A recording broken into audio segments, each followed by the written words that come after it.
Mekiras munda nongaina garido thoishna hoige domda thorakpani. Garido thoishna hoige gate mapa oirap khami. Gate to shol londuna lerami. Mekiras madu ubada ingangai. Garido khamlamlaga gate mapa duda hangat handa chattuna le. Tanja duda lekai gi mauna ha ama lakpadu ure Mekiras. Changsinduna taplapna hangi. Kanum tang jogiba. Hoi, kayo birabano. Moi gi se mi leitrabo. Nupi machaduna ay haibra kaino haibani. Kuireda yumda leitaba. Hospital da dum leirabani. Oh, yam dungai jar. Mekiras gate to the yenglaga taplapna machinda sole. Nahan ge hospital da dagi putharak trijala. Rojarna di kem harakteda. Ibu hospital chalu sirane. WakhaL dunga khanjana dunale adubu kuide gari thauduna hospital room da lai. Mekiras gari do park toram laga manung changlakpani. Receptionist singduda thoishna gi maramda hangi adubu laite haire. Mekiras Roger di khanglamgani khanduna pocket tagi phone du lawthoklaga Roger da call tawi. Hello? Kai leirige? Mani hoida punna leiri nang bhalaktribo? Lagi. Asumna call du thamlaga Mekiras hospital dagi thogle aduga gari thauduna lai. Mekiras gari do mani tomba hoigi yumda thauzile. Sumangda gari do khamlaga imung changle. Miyam do living room da ikoi koina famduna leirami. Mekiras nokmi changlaktuna famthai. Sinthoibagi mapa Mekiras da yenglaga. Ibungo. Icha singdi ipadaga waga mata haidene. Mekiras makok to haifet hotle aduga pabung condition amada sum. Icha soklaga nakhoina aron batawraga phibam luna leiraga nakhoina wa lotlibani ne ha. Nakandagi sinthoigi mamado taplap mapuroi bada haire. Yare se angang sing sune ekhoina sauni khandana hairakta boirambasu yai. Sinthoi bana ima pabo yare ba sum ko thaiye. Mairabana wado marak thatlaga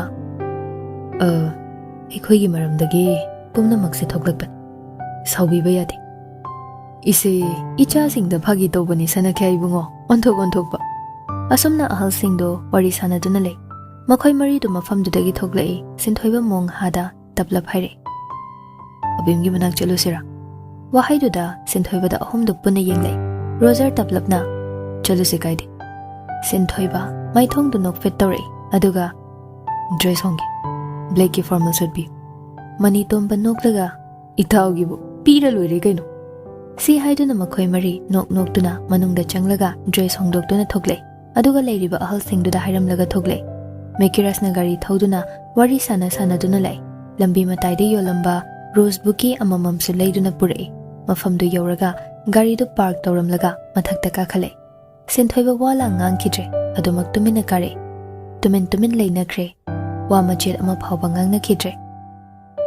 Mafam du yauraga mari do punna leptuna lai. Sinthoiba khongthang hana thangdoraglaga Monica gi leiriba aduda rose buki du thami. Sinthoiba khonjal du niklap tawkhalai adu phajin na bahone. Pe nangi laman singe ai isamak na di singba ngamtre. Adubo nangi yambung na singe. Nangai bu waro ganu ko. Nangi damakta ina kashu tawba ngamde haidana nangai bu waro ganu ko be. Leiriba nupa ahumdo sinthoibagi matawda nungaitaba phawi adubu tumin lei wa machet ama phaw ngangna de kaplibado thembasu tawde tuminna adumak magi thokpa leine sinthoiba tarakliba pido fatfat taithoi abe aigi manglanda phawadi la oba kedobage nang ibu niksingdroba nang naigi manglanda laklabade nang na ibu mikuk khudingi niksingi haidana aina kan aduga kaigino nangna laktrise. Aibu ningsingdrab. Tapchaba nuksidrab abe. Nang tapchaba nuksidrab.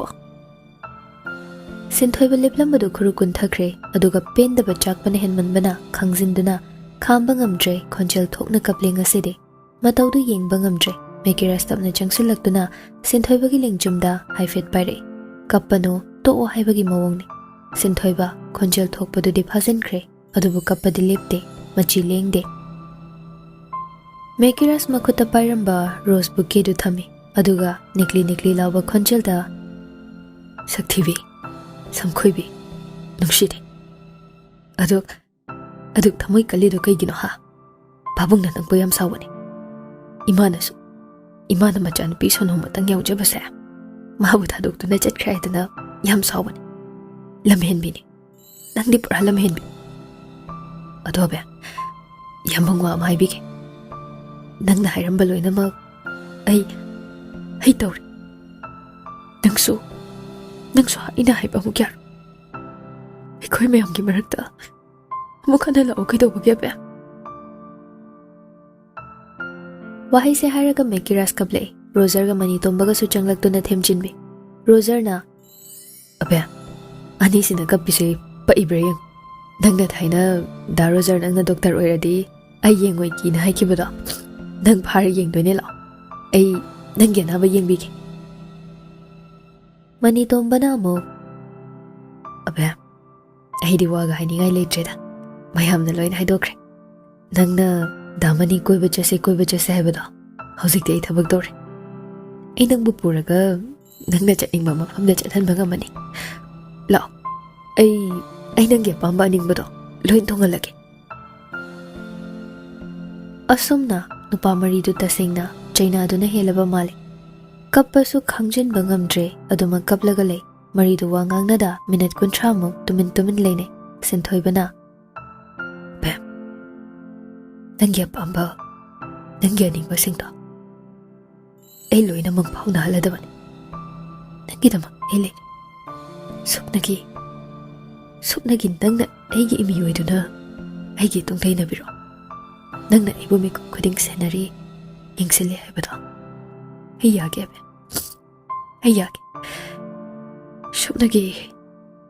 supnagi ai gi imi oibi uwa ai yam wari be nang tam chase yam wari senthoi bana kappado nupa ahum duna khajik themjinbe aduga mafam dudagi puduna thogle gari manungda ahum du wala ngangna de tumin fam duna le Mekiras gari do mayum rom doina thozile sumang de Alex hoi puna fam duna leirami gari dagi makhoi mari mathang kumtharak padu obada Alex nokmi tawduna sir de chatluiro Mekiras nokpe tawna hoi nei re mi sure bo lai sir manung da pabung ga suwari sana hobane okay horen di party tawsiko puna wamina kibasing nungai ba phongdok poina yaini sir Mekiras noklaga manung da changlai hana tongana leiriba room du da changlaktuna thetliba photo sing du da yeng magi photo yawbra haina Roger tablapna nang photo yawram dre nang se sirubadagi hingi ba mi mani ne kiyu ko Mekiras noklaga kiyo but ne di tanja du da mairaba thongjin maya da leplaga taplap kore ibungo Mekiras haifeting thore adubu paukhom khumlakte mairabana ai girum dong talo wari khare sanasi ai wa khara ai wahai se hairam laga mairaba thokre Mekiras sinthoi hoida magi room da leiramo haina hairaga mapagi room adom da lai Mekiras kuina lemina daba unaru dabagi khautak chai machanupa da yenglaga mairaba taplap haire phamune Mekiras sofa du da tapna phamthai nang ipabu warugano ipa so ngaya ki sauning bana tawai da thabak kaya ama ichagi mafam da dawkre saude da ibungo ipa hoi gidi nang khakta ngairabani gyanta pumna maksina famda sina dawrabani ahenba WakhaL khangano apamba kalakpa haiba wahai se yamna sathiba wahai masi khangna cha khongthang khuding pitiyeng khuding apamba kalak haiba wahai siga sagonaraga punsi chuppa chatkadawri masida ka hena henjina lupsin bayadi nangi tawfam thokpa tawduna mukhoibu na thaiduna thamgadabani Mekiras khomde tominle bimoti tablap haire ibungo imane chagi tham karisu tawba ngamkidre nupi oiba ikhoide nupagi makhada hingbani mama ama leina ichagi aningba apamba karino haibado ai khangkidre asigidi Nang imabu waraugan. Napabong na haikriba wasing do. Achumba ngatani. Aykhoy miyoybase kalatba, kanjawba, apamba, nungshiba mayam sina yumduna sarakpagi miyoyba haiba jiba sina jiba mayamdagi athoiba jibani haina launaribani. Miyoyba oina poklabadi hairibase shoidana yaugani. Masi yawi haidana ka hena maka fongluba yaba nate. Haida singna sizinagadabani. Masi henmalabaso fattaba taribase. Kashu kanaba leite. Adunane ꯑꯩꯈꯣꯏꯒꯤ ꯂꯩꯖꯕ ꯈꯔꯁꯤꯗ ꯄꯦꯟꯊꯣꯛꯅ ꯅꯨꯡꯉꯥꯏꯅ ꯂꯩꯁꯤ. ꯑꯍꯦꯟꯕ ꯄꯥꯝꯒꯅꯨ, ꯀꯜꯂꯛꯎꯅ. ꯏꯄꯥꯁꯨ ꯌꯥꯝ ꯂꯥꯜꯂꯦ ꯍꯥꯏꯕ ꯏꯁꯥꯅ ꯈꯪꯖꯩ. ꯑꯗꯨꯕꯨ ꯏꯄꯥꯅ ꯏꯆꯥꯕꯨ ꯏꯟꯊꯣꯛꯂꯒ ꯊꯝꯃꯦ ꯍꯥꯏꯗꯅ ꯏꯆꯥꯒꯤ ꯈꯣꯡꯒꯨꯜ ꯂꯤꯗꯕ ꯅꯠꯇꯦꯅꯦ. ꯏꯄꯥ ꯏꯆꯥꯒꯤ ꯈꯣꯡꯒꯨꯜ ꯂꯤꯗꯨꯅꯅꯦ ꯅꯨꯡꯇꯤꯒꯤ ꯏꯆꯥꯒꯤ ꯄꯥꯎ ꯊꯤꯒꯠꯂꯤꯕꯅꯤ. ꯀꯔꯤꯗ ꯁꯣꯏꯈꯤꯒꯗꯒꯦ ꯍꯥꯏꯗꯅ. ꯑꯩ ꯁꯥꯎꯗꯦꯗ, ꯀꯩꯁꯨ ꯈꯟꯗꯦꯗ ꯄꯥꯎ. ꯄꯥꯕꯨꯡ ꯍꯣꯏꯅ ꯁꯥꯎꯔꯝꯃꯣꯏ ꯑꯩꯁꯨ ꯈꯪꯉꯤ. ꯃꯆꯥ ꯑꯩꯕꯨ ꯅꯨꯡꯁꯤꯕꯤꯕꯒꯤ ꯇꯧꯕꯅꯦ ꯍꯥꯏꯕꯁꯨ ꯈꯪꯉꯤ. ꯑꯗꯨꯅ ꯑꯩ ꯁꯥꯎꯗꯦ. ꯄꯥꯕꯨꯡ, ꯑꯩ ꯁꯥꯎꯗꯦ. ꯃꯩꯔꯥꯕ ꯇꯥꯔꯛꯂꯤꯕ ꯄꯤꯗꯨ ꯃꯈꯨꯠꯅ ꯐꯠ ꯐꯠ ꯇꯩꯊꯣꯛꯏ. ꯑꯗꯨꯒ ꯍꯧꯈ꯭ꯔꯕꯗꯤ ꯍꯧꯈ꯭ꯔꯦ. ꯀꯥꯎꯊꯣꯛꯅꯔꯁꯤ. ꯇꯨꯡꯒꯤ ꯂꯝꯕꯤꯁꯤꯗꯅꯦ ꯑꯃꯨꯛ ꯀꯔꯤꯅ ꯐꯅꯤ, ꯀꯔꯤ ꯇꯧꯅꯤ ꯍꯥꯏꯕ ꯋꯥꯁꯦ ꯈꯟꯅꯔꯒ ꯊꯕꯛ ꯇꯧꯕ ꯍꯧꯔꯁꯤ. ꯍꯣꯏ ꯄꯥꯕꯨꯡ. ꯑꯗꯣ ꯊꯕꯛ ꯀꯩꯀꯥ ꯇꯧꯃꯤꯟꯅꯔꯛꯄ ꯑꯩꯈꯣꯏ ꯈꯔꯗꯣ ꯉꯁꯤ ꯄꯥꯔꯇꯤ ꯇꯧꯒꯦ. ꯍꯣꯇꯦꯜꯗ ꯇꯧꯒꯦ ꯍꯥꯏꯔꯤꯔꯣ? ꯍꯣꯏ, ꯍꯣꯇꯦꯜꯗ ꯇꯧꯔꯒꯦꯅ ꯍꯥꯏꯈ꯭ꯔꯕꯅꯤ. ꯁꯤꯜꯂꯣꯅ. ꯐꯔꯦ ꯐꯔꯦ. ꯑꯁꯣꯝꯗ ꯋꯥꯔꯤ ꯉꯥꯏꯍꯥꯛ ꯁꯥꯟꯅꯔꯒ ꯃꯦꯀꯤꯔꯥꯁ ꯃꯄꯥꯒꯤ ꯔꯨꯝꯗꯨꯗꯒꯤ ꯊꯣꯛꯂꯛꯇꯨꯅ ꯃꯥꯒꯤ ꯔꯨꯝ ꯑꯗꯣꯝꯗ ꯂꯥꯛꯏ. ꯔꯨꯝꯒꯤ ꯊꯣꯡꯗꯣ ꯍꯥꯡꯇꯣꯔꯛꯑꯒ ꯆꯪꯂꯛꯄꯅꯤ. ꯐꯃꯨꯡꯗ ꯃꯈꯣꯏ ꯑꯍꯨꯝꯗꯣ ꯎꯞꯔꯥꯡ ꯎꯞꯂꯒ ꯇꯨꯝꯂꯒ ꯂꯩꯔꯝꯕꯗꯣ ꯃꯦꯀꯤꯔꯥꯁ ꯊꯥꯏꯅꯒꯤ ꯃꯇꯧꯗꯣ ꯑꯃꯨꯛ ꯍꯟꯖꯤꯜꯂꯛꯏ ꯍꯥꯏꯅ ꯈꯟꯕꯗ ꯍꯥꯏꯐꯦꯠ ꯃꯣꯃꯣ ꯅꯣꯛꯆꯩ. ꯆꯪꯂꯛꯇꯨꯅ ꯃꯥꯁꯨ ꯃꯆꯤ ꯑꯃꯗ ꯐꯝꯊꯩ. ꯃꯅꯤꯇꯣꯝꯕ ꯃꯦꯀꯤꯔꯥꯁꯇ ꯑꯣꯟꯁꯤꯟꯗꯨꯅ, ꯃꯦꯀꯤ, ꯂꯪꯂꯤꯟ ꯀꯧꯒꯦ. ꯍꯣꯏ ꯀꯧ. ꯁ꯭ꯄꯦꯁꯦꯜ ꯑꯣꯏꯅ ꯁꯔꯄ꯭ꯔꯥꯏꯖꯁꯨ ꯄꯤꯒꯦ. ꯗꯦꯀꯣꯔꯦꯁꯟꯒ ꯈꯔ ꯁꯦꯝꯃꯝꯃꯨꯅꯦ. ꯀꯩꯗꯧꯒꯦ ꯍꯥꯏꯅꯣ? ꯂꯩ, ꯍꯥꯏꯗꯣꯛꯄ ꯌꯥꯗꯦ. ꯁꯤꯌꯥ, ꯃꯁꯛꯁꯤꯒ. ꯆꯠꯂꯨꯅꯦ. ꯍꯦꯔꯥ, ꯑꯗꯨꯃꯥꯏꯅꯗꯤ ꯍꯥꯏꯔꯛꯀꯅꯨꯗ. ꯑꯩꯅꯅꯦ ꯖꯦꯜꯗ ꯆꯠꯂꯒ ꯕꯣꯔꯤꯁ ꯍꯣꯏ ꯊꯥꯗꯣꯛꯆꯣꯔꯣ? ꯍꯥ, ꯃꯀꯣꯛꯇꯩ ꯑꯃꯨꯛ ꯍꯧꯅꯁꯦ ꯍꯥꯏꯔꯕ? ꯏꯁ, ꯅꯪꯁꯨ ꯑꯗꯨꯝ ꯆꯦꯟꯅꯔꯦ ꯑꯗꯨꯗꯤ. ꯃꯈꯣꯏ ꯃꯔꯤꯗꯨ ꯄꯨꯟꯅ ꯅꯣꯛꯏ. ꯉꯥꯏꯍꯥꯛ ꯑꯇꯣꯞꯄ ꯋꯥꯔꯤ ꯋꯥꯇꯥꯏ ꯈꯔ ꯁꯥꯟꯅꯗꯨꯅ ꯂꯩ. ꯃꯦꯀꯤꯔꯥ ꯁꯥꯟꯅꯔꯤꯕ ꯋꯥꯔꯤꯗꯨꯗ ꯊꯣꯏꯅ ꯃꯀꯣꯛꯇꯣ ꯆꯨꯡꯁꯤꯟꯕ ꯑꯣꯏꯗꯦ. ꯈꯜꯂꯤꯕ ꯋꯥꯈꯜꯗꯨꯅ ꯋꯥꯈꯜ ꯃꯅꯨꯡꯗ ꯎꯪꯗꯨꯅ ꯂꯩꯔꯦ. ꯃꯦꯀꯤꯔꯥꯁ ꯇꯞꯂꯞ ꯁꯥꯟꯅꯔꯤꯕ ꯋꯥꯔꯤꯁꯤꯡꯗꯨ ꯊꯠꯂꯒ ꯍꯥꯏꯔꯛꯏ. ꯔꯣꯖꯔ. ꯔꯣꯖꯔ ꯈꯪꯀꯧ ꯀꯧꯔꯛꯄꯗꯨꯗ ꯍꯥꯏꯐꯦꯠ ꯌꯦꯡꯂꯛꯏ. ꯄꯥꯎꯈꯨꯝꯗꯤ ꯈꯨꯝꯗꯦ. ꯃꯦꯀꯤꯔꯥꯁ ꯑꯃꯨꯛ ꯇꯞꯂꯞꯅ, ꯊꯣꯏꯁꯅꯥꯗꯣ ꯀꯥꯏꯗ ꯂꯩ ꯈꯪꯕ꯭ꯔꯥ? ꯔꯣꯖꯔ ꯋꯥꯍꯪꯁꯤ ꯁꯣꯏꯗꯅ ꯍꯪꯂꯛꯀꯅꯤ ꯍꯥꯏꯕ ꯃꯥ ꯈꯪꯉꯤ. ꯍꯪꯂꯛꯀꯅꯤ ꯍꯥꯏꯅꯁꯨ ꯃꯤꯄꯥꯏꯈꯤꯕꯅꯤ. ꯋꯥꯍꯪ ꯑꯁꯤ ꯍꯪꯂꯛꯄꯗ ꯀꯔꯝꯕ ꯄꯥꯎꯈꯨꯝ ꯄꯤꯅꯤ ꯍꯥꯏꯅ ꯈꯟꯗꯨꯅ ꯂꯩꯔꯛꯄꯅꯤ. ꯑꯗꯨꯕꯨ ꯃꯇꯝꯁꯤꯗꯗꯤ ꯃꯥ ꯀꯔꯤ ꯍꯥꯏꯅ ꯄꯥꯎꯈꯨꯝ ꯄꯤꯒꯗꯕꯅꯣ ꯍꯥꯏꯕ ꯈꯪꯗꯦ. ꯋꯥ ꯊꯩꯗꯣꯛꯂꯨꯕꯁꯨ ꯌꯥꯗ ꯇꯨꯃꯤꯟꯅ ꯁꯨꯝ ꯂꯩ. ꯃꯦꯀꯤꯔꯥꯁꯇꯣ ꯁꯨꯛꯂꯞ ꯇꯧꯅ ꯌꯦꯡꯂꯛꯏ. ꯑꯗꯨꯒ, ꯍꯥꯏꯔꯛꯑꯣ, ꯅꯪ ꯈꯪꯗ꯭ꯔꯣ? ꯑꯩ ꯅꯪꯒꯤ ꯍꯣꯁꯄꯤꯇꯥꯜꯗꯗꯤ ꯃꯥꯎꯈ꯭ꯔꯦ. ꯃꯥ ꯅꯥꯔꯒ ꯂꯩꯔꯝꯕꯅꯤ. ꯀꯨꯏꯔꯦ. ꯐꯔꯝꯃꯅꯤ ꯍꯥꯏꯗꯅ ꯃꯌꯨꯝ ꯆꯠꯂꯨꯕꯅꯤ. ꯃꯌꯨꯝꯗ ꯁꯣ ꯂꯣꯟꯗꯨꯅ ꯂꯩꯍꯧꯏ. ꯍꯣꯁꯄꯤꯇꯥꯜꯗꯁꯨ ꯌꯦꯡꯉꯨꯔꯦ ꯂꯩꯍꯧꯗꯦ. ꯀꯔꯥꯏ ꯆꯠꯈ꯭ꯔꯒꯦꯕ? ꯈꯪꯗꯦꯅꯦ. ꯑꯩꯈꯣꯏꯗꯩꯗꯤ ꯅꯥꯕ ꯐꯔꯦ ꯍꯥꯏꯗꯅ ꯄꯨꯊꯈ꯭ꯔꯕꯅꯤ.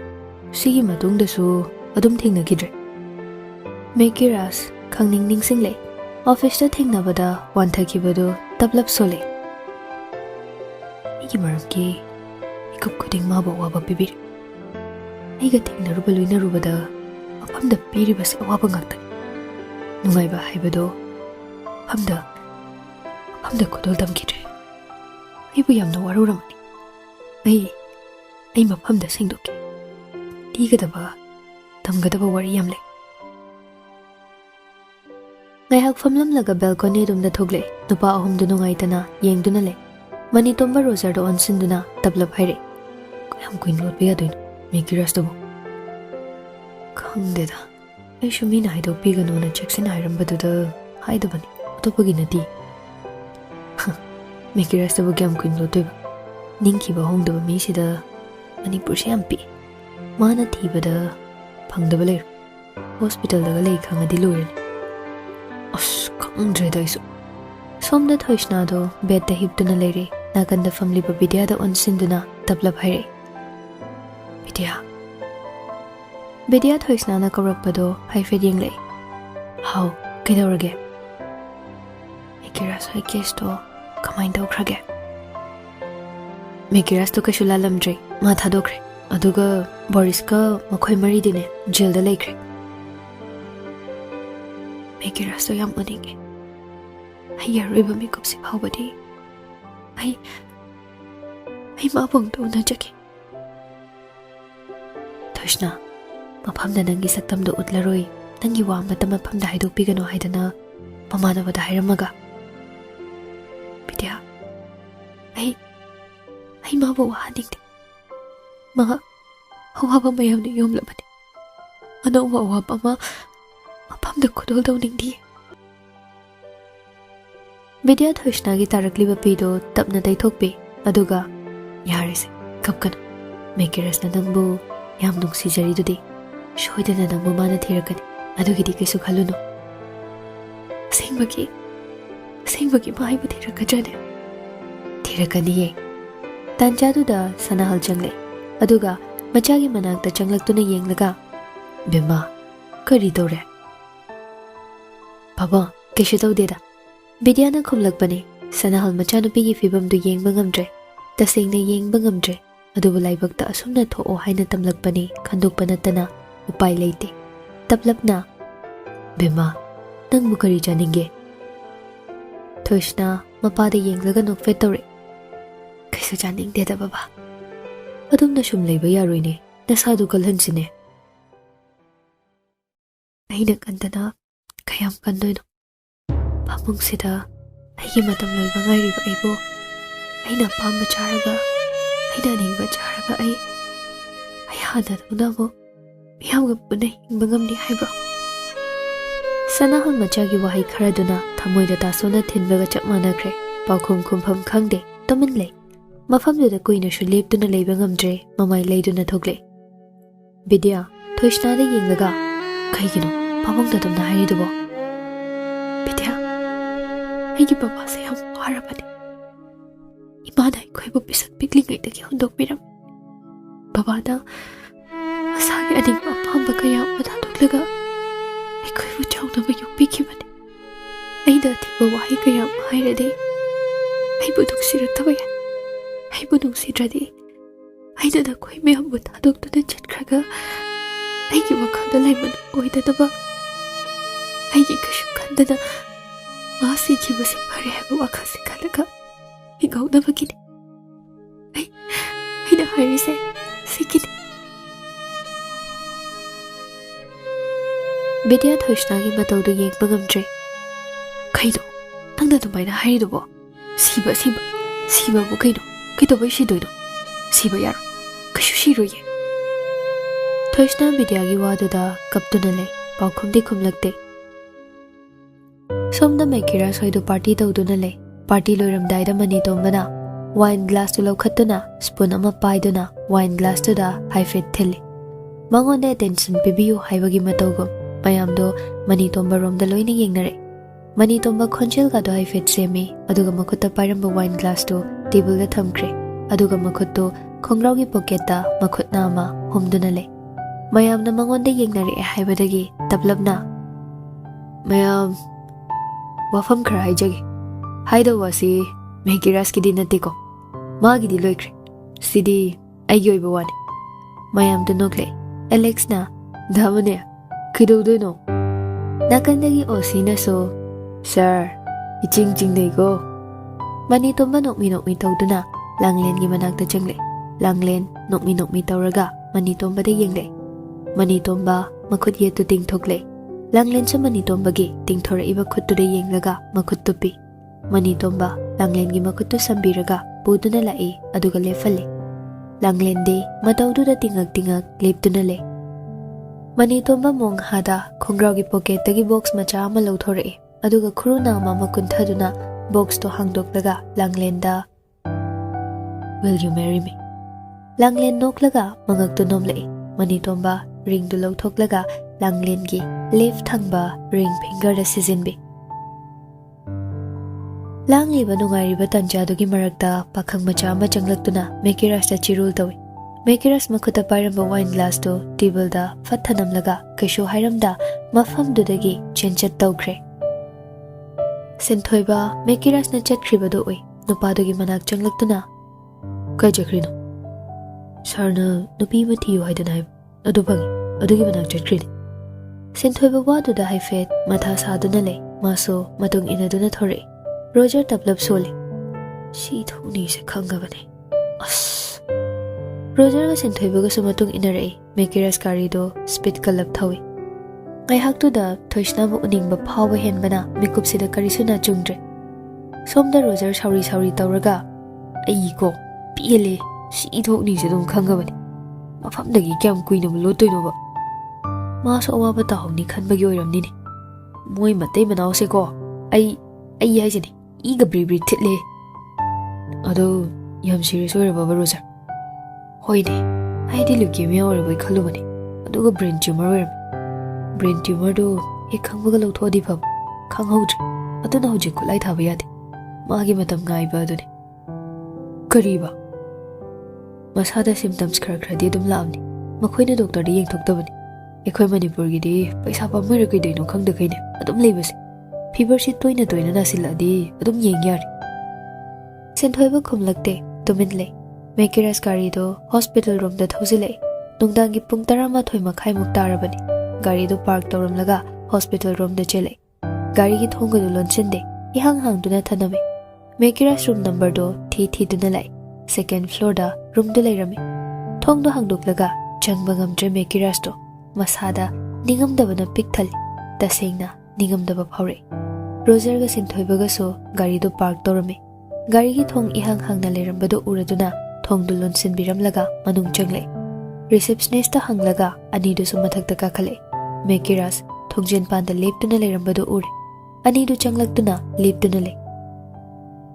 Roger taplapna ida thoishna na haido kanu haidana haibagi ei haidabani. Wadu loiba nangdre thong do hangdoklaga Mekiras changle. Thong hangdokpagi makhol da sana haldo yengle. Mekiras leptuna leirambado ubada ngaglapna ibungo. Mekiras sana halda haifet yengle. Aduga hiptuna leiriba thoishna gi manakta changlakduna thoishna gi makhutto haifet paishale. Thoishna makhutta mi amana thenglakpaduda uiri tawrambado mamittu tapli pangle. Mekiras leptuna leirambado ubada ingangakna yengle. Mitlu ani do pina ithan thali. Mekiras kapningbado haifet fazele. Aduga thoishna da yengbade mangamde. Thoishna gi drip yaliba khutondu da haifet pairaga. Kaigino tang dai goda. Walo lise. Tang ai buduk sitraba. Thoishna Mekiras ki matawdu da nungsiraroi haina khanbane adubu ngamdre. Tasengna ngamdre. Mekiras pi thanglaba mamittuna thoishna da yengle. Adubu piranga iroinabana thoishna bu phajana uba phangdre. Sana kaigino tang dai buda fayam lo lise. Tang ai buduk sitraba. Ai dang da haiba loina tawrage. Tang da haiba WakhaL inde lode haiba gi tang ai pusauri ro. Tang saugado. Ai yawai. Momo doklaga ai bu gairam kadaba malaga tang da sida leiri se kaigino. Sida lei haina su amda khangandam. Aina waraga nang muyeng pagamra. Nang da nugai di peni hairadi ai gawagum tang buthigi. Papam khurik tang buthiruke. Thoishna kapli tawduna haire. Tapamda awaba chaina amamuk pinigde. Adugi damakta aina napamdagi lotkribase. Ai bamuk hana thira anuba. Nangi awaba sakpamdo ai yekpa ngamloye. Ai pakamdre. Awaba chaina amamuk napamda pinigdre. Ai nangbu wahanigdre. Hanakum agawbagi sakloto. Wala nigdabagi napamdagi lotkibani. Ai buthira anu. Ai nang nawabado yekpa ngamoy.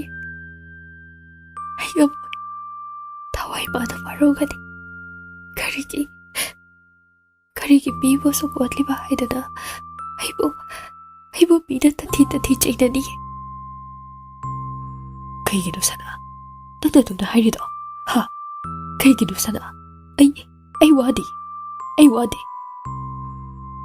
ꯊꯣꯏꯁꯅ ꯀꯞꯅꯤꯡꯕꯗꯨ ꯈꯪꯖꯤꯟꯕꯅꯤ ꯑꯗꯨꯕꯨ ꯌꯥꯗ꯭ꯔꯦ ꯀꯞꯀꯅꯨ ꯍꯥꯏꯕ ꯊꯤꯡꯒꯠꯇꯨꯅ ꯊꯝꯂꯝꯕ ꯄꯤꯔꯥꯡꯗꯨ ꯃꯅꯤꯡꯇꯝꯅ ꯁꯤꯟꯊꯔꯛꯏ ꯑꯗꯨꯒ ꯆꯩꯅꯥꯝꯃ ꯑꯩ ꯅꯐꯝꯗ ꯈꯨꯗꯣꯜ ꯇꯧꯕ ꯄꯥꯝꯗꯦ ꯅꯪꯕꯨ ꯅꯨꯡꯁꯤꯕꯒꯤꯗꯃꯛ ꯅꯪꯒꯤꯗꯃꯛꯅꯦ ꯍꯥꯏꯗꯅ ꯅꯨꯡꯁꯤꯕ ꯈꯨꯗꯣꯜ ꯇꯝꯕ ꯉꯝꯗ꯭ꯔꯦ ꯑꯩ ꯉꯝꯗ꯭ꯔꯦ ꯅꯐꯝꯗ ꯈꯨꯗꯣꯜ ꯇꯧꯕ ꯉꯝꯂꯤꯕꯁꯦ ꯁꯨꯝꯅꯒꯤ ꯑꯋꯥꯕ ꯄꯤꯕꯗꯨ ꯈꯛꯇꯪ ꯑꯣꯏꯔꯦ